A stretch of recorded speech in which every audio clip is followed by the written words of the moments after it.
V dnešnom videu sa spoločne pozrieme na Cochranov Q-test, ktorý je vlastne iba rozšírením McNamarovho testu, ktorý sme si už ukazovali, ale chcem, aby ste videli, ako sa tento test počíta. Ide tiež o neparametrický test pre nominálne škály pre závislé súbory, to je dôležité. A v tomto teste bude viac ako dve závislé skupiny, čiže v McNamarovom máte dve skupiny a tuto bude viac ako dve, takže 3, 4 a tak ďalej. Týmto testom vlastne chceme zistiť, či sa podiel odpovedí nejakým spôsobom líši v rámci tých skupín, ktoré budeme skúmať. To by bolo na teóriu všetko, poďme na príklad. Takže máme tu nejaký príklad, ktorý vyzerá nasledovne.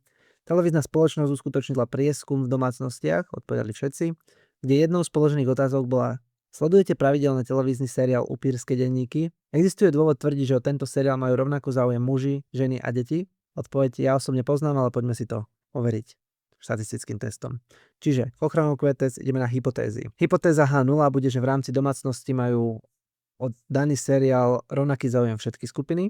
A alternatívna hypotéza bude opak, teda že nemajú rovnaký záujem všetky skupiny. Fajn, čiže to sú naše hypotézy a poďme teraz na výpočet. Ako to vlastne musíme spraviť? V prvom rade máme tu 18 domácností, musíme si počítať vždycky sumy riadkov aj sumy stĺpcov. Ja to budem označovať tak, ako som to mal ja v škole, možno to máte inak, ale je to stále to isté. Takže prvý stĺpec bude LI a vypočítam iba sumu. Spravím sumu takýmto spôsobom, potiahnem dole. Prvý stĺpec bude GE, tiež to isté, spravím sumu. Stĺpca potiahnem do boku a spravím celkovú sumu. Čiže je jedno, čo označíte, môžete označiť kľudne aj celú tabuľku, keď chcete, cez funkciu sum. A teraz ideme robiť LI na druhu. Urobíme toto krát to isté a potiahneme dole. Tu si potom spravím sumu, takže tu je nutné urobiť sumu tohto všetkého.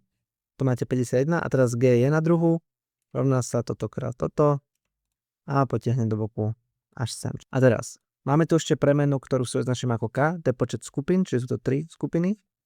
A ideme na testovaciu charakteristiku. Tam je vzorec, ktorý je veľmi dlhý, ale zvládneme to. Spoločne to dáme, verím tomu. Poďme na to. Rovná sa zátvorka K-1, takže 3-1 krát zátvorka 3 krát G je na druhu mužov plus G na druhu žien plus G na druhu detí 15 plus, koniec zátvorky, mínus G je na druhu LI, to je táto hodnota tých 729, ktoré tu máme, koniec zátvorky, lomeno zátvorka, 3 krát táto hodnota, tých 27, čiže suma LI, mínus suma LI na druhu, koniec zátvorky, enter.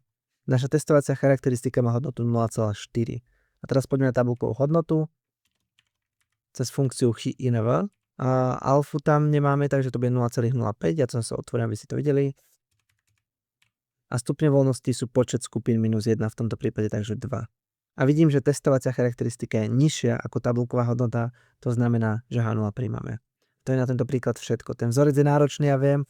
Pokiaľ máte nejaké otázky ohľadom čokoľvek v tomto príklade, napíšte ich do komentára, ja sa vám pokúsim odpovedať čo najskôr.